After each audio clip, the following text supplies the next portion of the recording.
They thought she wouldn't survive the night. A cursed alien cub exiled by her own warlord clan dropped on Earth like unwanted debris.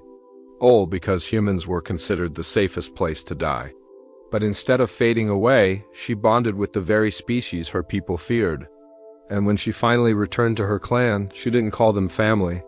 She pointed back toward Earth toward a single human and said, "That is my parent." So, what really happened out there on the human side? If stories like this spark your curiosity, go ahead and tap like. It helps more people discover these deep-cut HFY moments. And if you enjoy these human versus the galaxy twists, consider subscribing so you don't miss the next one. Share it with someone who loves a good. Humans are terrifying. And wholesome combo. They brought the cub out at dawn, long before the twin suns rose high enough to warm the warlord citadel. No one spoke her name. No one dared. The clan elders called her Blightborn, a child whose first heartbeat supposedly cracked an omen stone, a superstition so old that even the scholars whispered it rather than explain it. To them, she wasn't a person. She was a problem, and problems were always sent away. The transport ship they chose wasn't a warrior vessel or a diplomatic craft. It was a quiet, older courier ship, barely maintained, barely armed, meant for deliveries no one cared about. Fitting, they thought. After all, why waste resources on a cub they believed wouldn't survive the week? Their choice of destination was even more insulting. Earth, a world the warlords considered hilariously primitive, chaotic, loud, emotional, a place where a fragile cub would surely vanish into the dirt and weather within hours. One elder even muttered, "If the humans find her, they'll panic. If the wilderness finds her, it will finish the job." No one questioned it. No one wondered what might happen if she lived. As the ship launched, the cub stared out the window silent, trembling, and very much alive. The ship crash-landed in a stretch of forest just outside a small human town. Nothing high-tech.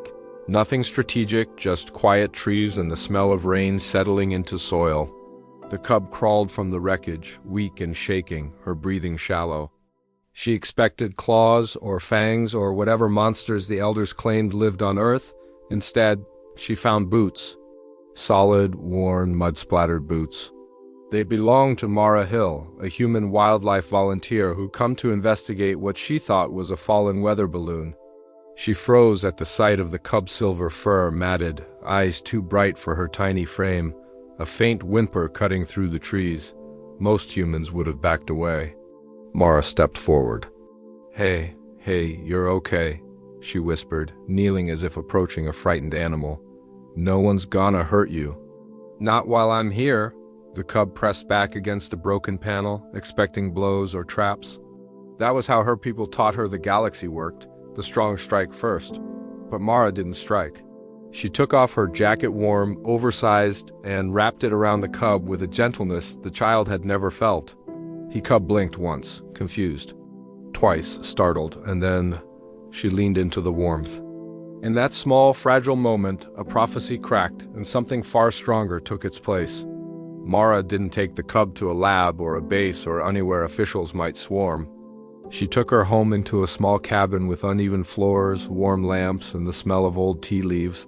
The cub had never known a place that felt safe. It made her suspicious at first, watching every corner like a soldier twice her age.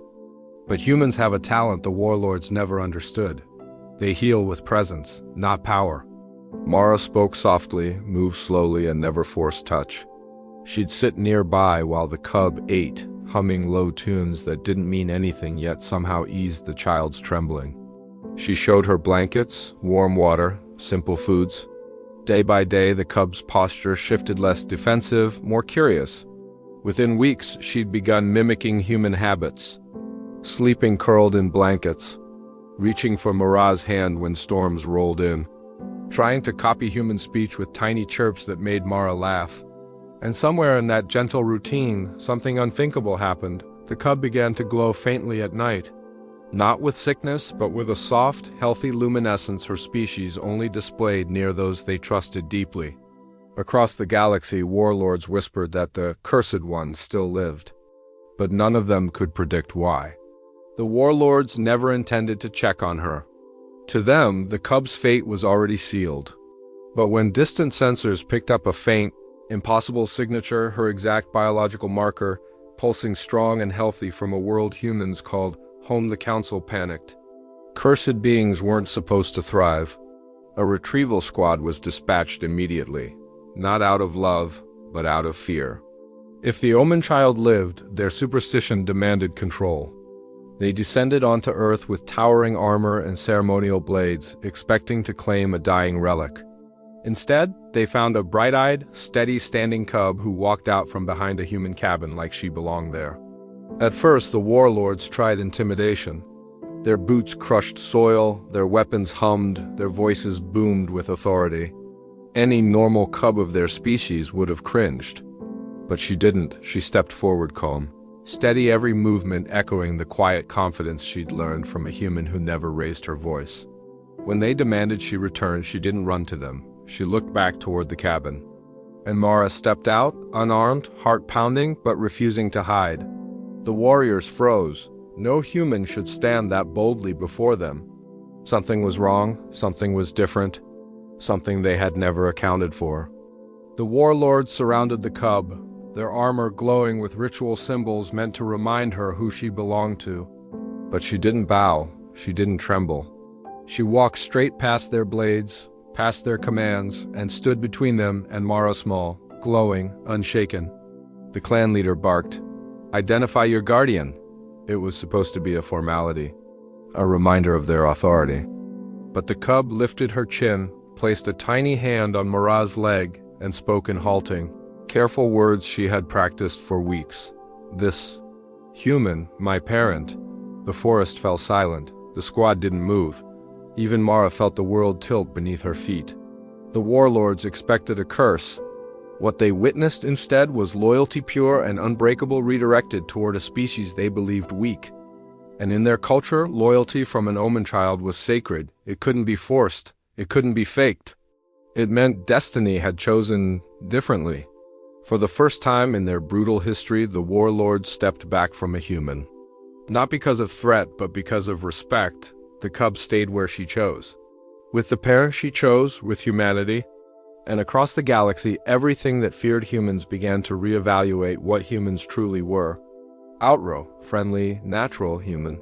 If this story pulled you in even a little, tap like so it reaches more HFY fans out there. And if these human versus the galaxy twists are your kind of thing, hit subscribe. There's a lot more coming. Share it with someone who loves seeing humanity surprise the entire universe. Ready for the next story whenever you are?